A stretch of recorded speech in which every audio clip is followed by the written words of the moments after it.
Hello everyone, this is Jyotismay Baruah and welcome to my YouTube channel. So, I have done my HS from science background আৰু এতিয়া মই বৰ্তমান tuition কৰি আছো গতিকে মই তোমালোককো অনলাইনত পঢ়াম বুলি ভাবিছো ফিজিক্স কেমিষ্ট্ৰি মেথমেটিক্স আৰু বায়োলজি তো তোমালোকক অনলাইনত পঢ়োৱা হ'ব থ্ৰু ইউটিউব গতিকে তোমালোকে ভাবিব নালাগে যে অফলাইনত যেনেকৈ পঢ়াইছো তেনেকৈ তোমালোকক মই নপঢ়াম গতিকে একেখিনিয়ে নোটছ একেখিনিয়ে মই কেলকুলেশ্যন কৰি দেখাম একেখিনি নোটছেই থাকিব আৰু বেছিকেলি মই আছামিজ মিডিয়ামত পঢ়াই দিম কাৰণ ইউটিউবত আছামিজ মিডিয়ামৰ পাবলৈ বৰ টান নাপায় মানে কিছুমান চব ইংলিছত আহে গতিকে তোমালোকক আছামিজ মিডিয়ামত পঢ়াই দিম আৰু অফলাইনত পইচা পে' কৰে বাবে তেওঁলোকক মই বেছি ভালকৈ পঢ়াম তোমালোকক বেয়াকৈ পঢ়াম সেইটো নাভাবিবা তোমালোকে একেখিনিয়ে নোটছ হ'ব তোমালোক ফ্ৰী হ'লেও তোমালোকে একদম ধুনীয়াকৈ মন দি চাবা গতিকে আজি কেমেষ্ট্ৰিৰ ফাৰ্ষ্ট ইয়াৰৰ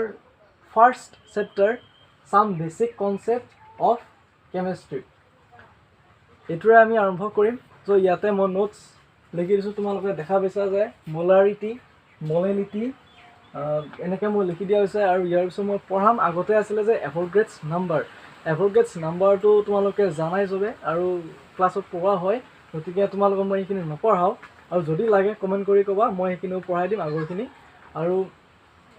এইখিনি চোৱা মোলাৰিটি এতিয়া চোৱা মোলাৰিটিটো আমি ডিফাইন কৰিব লাগিব ইয়াৰে এটা চেণ্টেন্সটো হৈছে যে 1 লিটাৰ দ্ৰৱত থকা দ্ৰব্যৰ মূলকে কি বোলা হয় মোলাৰিটি বোলা হয় তোমালোকে এইখিনি লিখি লোৱা মই কৈ আছোঁ যে 1 লিটাৰ দ্ৰৱত থকা দ্ৰব্যৰ মূলকে মোলাৰিটি বোলা হয় এতিয়া চোৱা মই লিখি দিছোঁ এম এইটো কেপিটেল এম বুলি কোৱা হয় এইটো মোলাৰিটি হৈছে কেপিটেল এম আৰু এম ইজ ইকুৱেল দ্ৰব্যৰ মোল ডিভাইডেড বাই দ্ৰৱৰ আয়তন এল একক লিটাৰত আমি প্ৰকাশ কৰিব লাগিব আৰু ইউনিট অফ এম ইজ মোল পাৰ লিটাৰ বা এনেকৈ লিখিব পাৰি মোল লিটাৰ ইনভাৰ্ছ -1 এনেকৈ লিখিব পাৰি তো তোমালোকে গম পালা যে মোলাৰিটি কি হয় আৰু মোলাৰিটি হৈছে কেপিটেল এম আৰু যিটো মলেলিটি সেইটো হৈছে স্মল এম এতিয়া কেপিটেল এমৰ কথা কৈ আছোঁ গতিকে কেপিটেল এম ইজ ইকুৱেল দ্ৰব্যৰ মোল অৰ্থাৎ মোলাৰিটি ইজ ইকুৱেল দ্ৰব্যৰ মোল ডিভাইডেড বাই দ্ৰৱৰ আয়তন লিটাৰ এককত অ'কে নেক্সট চোৱা আৰু ইয়াৰে ইউনিটটো হৈছে এমৰ ইউনিট হৈছে তোমালোকৰ মোল পাৰ লিটাৰ নেক্সট চাবা মলেলিটি হৈছে স্মল এমেৰে আমি বুজোৱা হয় সেইটো আৰু স্মল এমটো ইয়াৰ মই ডেফিনেশ্যন কৈ দিছোঁ যে 1 কেজি দ্ৰাৱকত থকা দ্ৰব্যৰ মূলকে কি বুলি কোৱা হয় মলেলিটি আকৌ মন দিবা শুনি লোৱা তোমালোকে লিখি ল'ব পাৰা যে 1 কেজি দ্ৰাৱকত থকা দ্ৰব্যৰ মূলকে কোৱা হয় মলেলিটি এতিয়া চোৱা এইটো হৈছে স্মল এম আমি কেপিটেল এমেৰে বুজাওঁ মলাৰিটি আৰু স্মল এমেৰে বুজাওঁ মলেলিটি গতিকে মলেলিটি ইজ ইকুৱেল দ্ৰব্যৰ মোল ডিভাইডেড বাই দ্ৰাৱকৰ ভৰ কেজি এককত আগৰটো আছিলে লিটাৰ এককত এইবাৰ হ'ব তোমালোকৰ কেজি এককত চ' নেক্সট চোৱা ইউনিট অফ এম ইজ মোল পাৰ কেজি আমি এনেকৈও লিখিব পাৰোঁ মোল কেজি -1 এনেকৈ তো নোট বুলি দিয়া হৈছে যে মোলাৰিটি আৰু আয়তনৰ মাজৰ সম্পৰ্ক এটা ৰিলেশ্যন আছে যে relation between molarity and volume তোমালোকক মই ইংৰাজীটো ক'ব পাৰোঁ বাট কোৱা হোৱা নাই চ' যদি তোমালোকে বিচাৰে যে ইংৰাজীত ক'ব লাগে লিখিব লাগে তেতিয়াহ'লে মই দুটা মাধ্যমত মই কৰাই দিম গতিকে যদি লাগে কমেণ্ট কৰিবা চ' মোলাৰিটি আৰু আয়তনৰ মাজৰ তো ফ্ৰেণ্ডছ ভিডিঅ'টো কাট খাই গৈছিলে গতিকে মই এইখিনি বুজাই আছিলোঁ মই আকৌ বুজাই দিম তোমালোকক যে মোলাৰিটি আৰু আয়তনৰ মাজৰ সম্পৰ্ক হৈছে m1 v1 is equal m2 v2 তোমালোকে যদি ইংলিছ মিডিয়ামৰ লিখি ল'বা যে relation between molarity and volume is m1 into v1 is equal m2 into v2 so' m1 v1 is equal m2 v2 এতিয়া আমি এইটো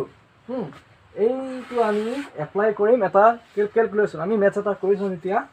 তো নিউমেৰিকেল এটা কৰি চাম তেতিয়া তোমালোকে আৰু ভালকৈ বুজি পাবা চ'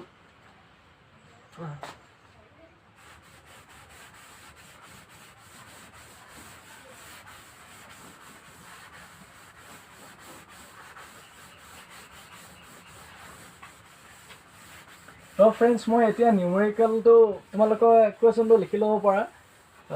কুৱেশ্যনটো মই তোমালোকক কৈ লৈছোঁ যে লিখিবা 1 মোলাৰ সোডিয়াম হাইড্ৰক্সাইডৰ গাঢ়তা 0.2 মোলাৰ হ'ব লাগিলে 1 লিটাৰ দ্ৰৱত কিমান সোডিয়াম হাইড্ৰক্সাইড দ্ৰৱীভূত কৰিব লাগিব কোৱেশ্যনটো মই তোমালোকক আকৌ কৈছোঁ যে শুনিবা 1 মোলাৰ সোডিয়াম হাইড্ৰক্সাইডৰ গাঢ়তা 0.2 মোলাৰ হ'ব লাগিলে 1 লিটাৰ দ্ৰৱত কিমান সোডিয়াম হাইড্ৰক্সাইড দ্ৰৱীভূত কৰিব লাগিব তো এতিয়া ইয়াৰ এনসাৰটো চাবা সলিউশনটো চাবা যে গিভেন আমি চাব লাগিব তো ফ্ৰেন্ডছ মই কুৱেশ্যনটো ইয়াৰ পৰা চাই লৈছোঁ ইয়াতে বৰ্ডত মই লিখি দিয়া নাই বৰ দীঘল হ'ব চ' গিভেন আমাক কি দিয়া আছে যে M1 M2 দিয়া আছে আৰু V1 দিয়া আছে গতিকে আমি সেই সূত্ৰটো M1 V1 is equal M2 V2 এই সূত্ৰটো এপ্লাই আমি ইয়াত কৰিব পাৰিম এপ্লাই কৰি আমি ইয়াৰ এনসাৰ আমি উলিয়াব পাৰিম চ' চাবা কি দিয়া আছে M1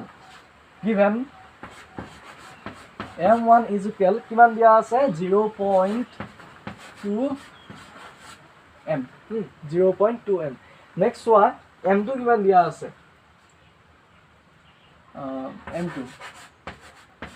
M2 দিয়া আছে তোমাৰ 1M 1 আৰু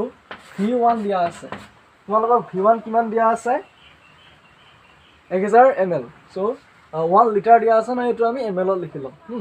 1000 ml এতিয়া চোৱা আমাৰ কি দিয়া আছে M1 দিয়া আছে M2 দিয়া আছে V1 দিয়া আছে আমি V2 উলিয়াব লাগে আমি কেনেকৈ উলিয়াম চোৱা we know that আমি জানো যে we know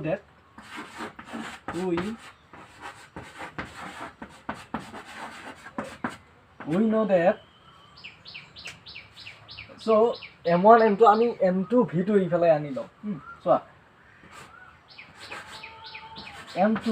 V2 is equal M1 V1 এতিয়া আমি V2 ইয়াতে ৰাখি ল'ম so নাম্বাৰ পুট কৰাৰ আগতে আমি V2 ইয়াতে ৰাখি ল'ম চোৱা V2 যদি আমি ইয়াতে ৰাখি লওঁ কিমান হ'ব তোমাৰ M1 V1 হ'ব M1 V1 ডিভাইডেড বাই কি হ'ব তোমাৰ M2 এটা তোমালোকে ভ্যালু পুট কৰা ভ্যালু পুট কৰিলে কিমান হ'ব চোৱা M1 V1 M1 কিমান দিয়া আছে 0.2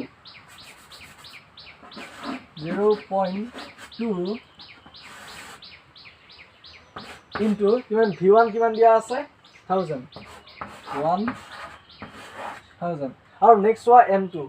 M2 কিমান দিয়া আছে 1 লিখি দিয়া এতিয়া আমাৰ এনসাৰ ওলাই যাব চোৱা 1 গতিকে V2 হ'ব তোমালোকৰ 0.2 into 1000 এইখিনি যদি মাল্টিপ্লাই কৰোঁ আমাৰ কি ওলাব এনসাৰ ইয়াৰ পৰা এটা গ'ল গতিকে 200 ওলাব এনসাৰ 200 ওলাব 200 আৰু ইয়াৰ আমি একত লিখিব লাগিব ইউনিট লিখিব লাগিব কি হ'ব তোমালোকৰ ml এইটো এনসাৰ চ' এনেকুৱা যদি কুৱেশ্যন আহে তোমালোকে কেনেকৈ কৰিবা যিবিলাক দিয়া আছে ন এইবিলাক দিয়া থকাবিলাক লিখি ল'বা M1 V1 আৰু এইটো সূত্ৰত তোমালোকে এপ্লাই কৰি দিবা M2 V2 is equal M1 V1 অৰ্থাৎ M1 V1 is equal M2 V2 এইটো সূত্ৰত তোমালোকে এপ্লাই কৰি দিবা তোমালোকৰ এনসাৰ ওলাই যাব তো এতিয়া আমি অলপ থিওৰি পঢ়ো থিওৰিটো চাবা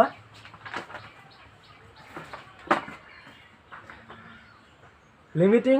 ৰিয়েজন মানে সীমিতকাৰী বিকাৰক এতিয়া চাবা সীমিতকাৰী বিকাৰক কি হ'ব এইখিনি তোমালোকে স্ক্ৰীনশ্বট মাৰি ল'ব পাৰা মই আঁতৰ হৈ দিছোঁ এইখিনি তোমালোকে স্ক্ৰীনশ্বট মাৰি লোৱা নহ'লে ভিডিঅ'টো ৰখাই লোৱা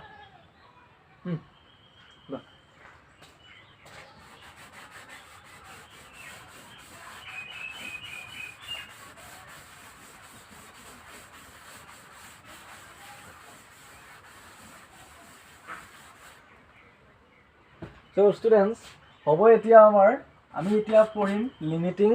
ৰিয়েজেন্ট সীমিতকাৰী বিকাৰক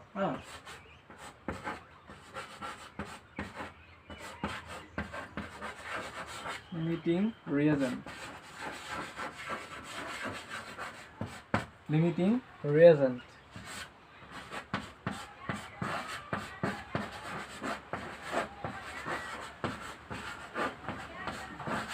সীমিতকাৰী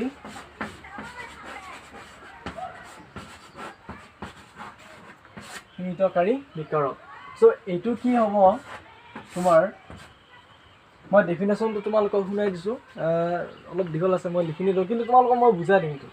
চাবা যে ৰাসায়নিক বিক্ৰিয়া এটাৰ বিক্ৰিয়াজাত পদাৰ্থৰ পৰিমাণ কম পৰিমাণে আৰু বিক্ৰিয়কৰ ওপৰত নিৰ্ভৰ কৰে কম পৰিমাণে থকা বিক্ৰিয়কৰ ওপৰত নিৰ্ভৰ কৰে আৰু কমকৈ পোৱা বিক্ৰিয়কটোকে সীমিতকাৰী বিকাৰক বোলা হয় সো মই আকৌ এবাৰ কৈ দিছোঁ তোমালোকে শুনি যাবা আৰু তোমালোকে এইটো ডেফিনেশ্যন লিখি ল'ব পাৰা কি ক'লোঁ মই যে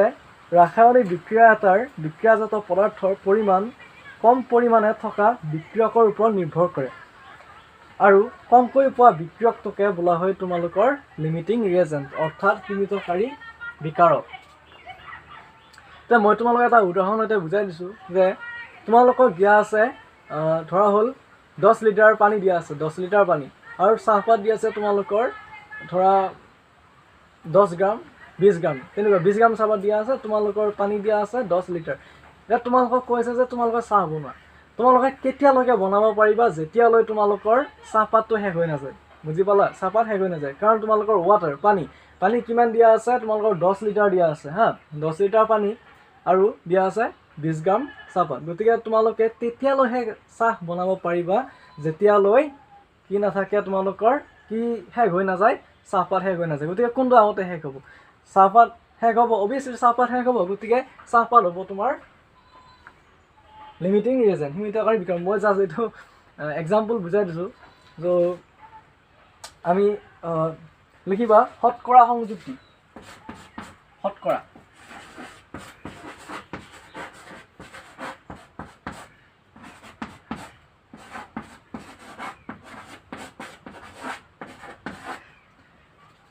কি হ'ব ইজ ইকুৱেল যৌগটোত মৌলটোৰ ভৰ যৌগটোত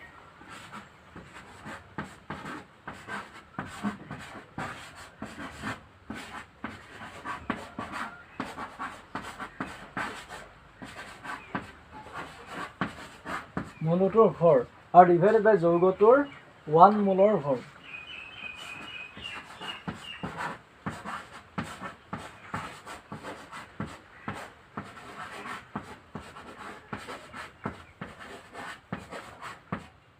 আৰু আমি মাল্টিপ্লাই কৰিব লাগিব 100 শতকৰা সংযুতি মই বুজাই দিছোঁ চোৱা শতকৰা সংযুতি কি হ'ব তোমালোকৰ যৌগটোত মৌলটোৰ ভৰ যিমান থাকে ভৰ সেইটো তোমালোকে ওপৰত লিখি ল'বা আৰু তলত লিখিবা যৌগটোৰ 1 মোলৰ ভৰ আৰু এই দুটাকে তুমি 100 এ মাল্টিপ্লাই কৰি দিবা হা এনেকৈ যৌগটোৰ মৌলটোৰ ভৰ আৰু ডিভাইডেড বাই যৌগটোৰ 1 মোলৰ ভৰ ইনটু 100 তোমালোকৰ এনসাৰ ওলাই যাব মই এইবিলাক কৰি দেখাম তোমালোকক সো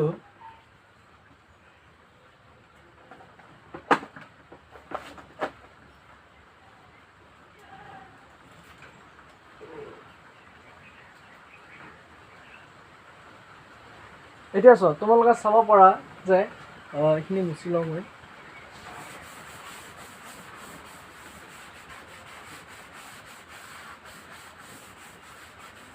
মই তোমালোকক এতিয়া যিটো লিখি দিলোঁ ন সেইটো থিয়ৰিটো গতিকে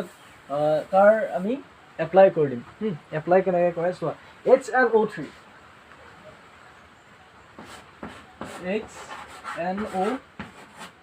আমি এইটো কৰি চাম কি হ'ব ইজ ইকুৱেল 1 + 14 1 প্লাছ নাইট্ৰজেন কি হ'ব 14 প্লাছ 16 into 3 এইখিনি কৰা কিমান হ'ব 63 হ'ব তোমালোকৰ 48 তোমালোকৰ 63 হ'ব 63 লিখিবা ইউ গতিকে এটাকে therefore HR হাইড্ৰজেনৰ যদি শতকৰা সংযুতি ওলাব যাওঁ শতকৰা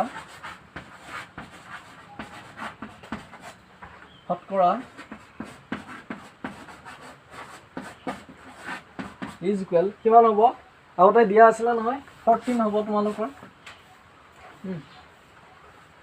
14 দিয়া থাকিব আৰু 63 1 u আৰু কিমান আছে 63 u ইনটু 100 কিমান হ'ব তোমালোকৰ u কেনসেল 1/63 গতিকে তোমালোকৰ হ'ব 100 হা 100/63 ফিজিক্যাল কিমান হ'ব তোমালোকৰ 1.5 এইটো পাৰ্সেন্ট কিয়নো পাৰ্সেন্ট যেতিয়া আমি উলিয়াব লাগে তেতিয়া আমি কিহেৰে মাল্টিপ্লাই কৰি দিব লাগে 100 এৰ সো 1.5% ঠিক একেদৰে চোৱা নাইট্ৰজেন এনৰ চোৱা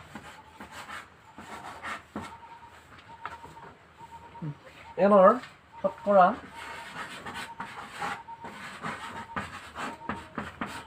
শতকৰা সংযুতি যদি চোৱা কিমান হ'ব তোমালোকৰ 14 উপৰত থাকিব 14 হা চোৱা 14 নাইট্ৰজেনৰ 14 আৰু তলত থাকিব 63 ইউ এটো কেনসেল কৰি দিয়া আৰু 100 এটা চোৱা একে নিচিনা হ'ব তোমালোকৰ উপৰত থাকিব 14 ইনটু 100 মই একেবাৰে কৰি দিছো চোৱা 14 সো তলত থাকিব 63 কেনসেল হৈ যাব 63 এটা তোমালোকৰ কিমান হ'ব 22.22% এইখিনি তো তোমালোকে বুজি পাইছা তোমালোকে ঠিক একে নিচিনাকৈ তোমালোকে কৰিবা অক্সিজেন ওৰ কৰিবা তোমালোকে অক্সিজেনৰ তোমালোকে শতকৰা সংযুতি উলিয়াবা একে নিচিনাই হ'ব এইটো মেথডে হ'ব অক্সিজেনৰ কিমান হ'ব তোমালোকৰ 48 হ'ব 48 divided by 63 into 100 বাৰু মই কৰি দিছো চোৱা এইটো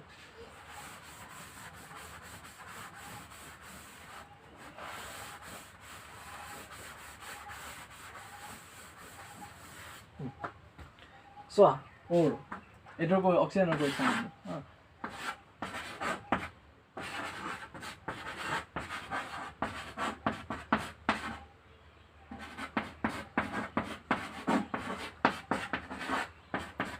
কিমান হ'ব তোমাৰ 48 থাকিব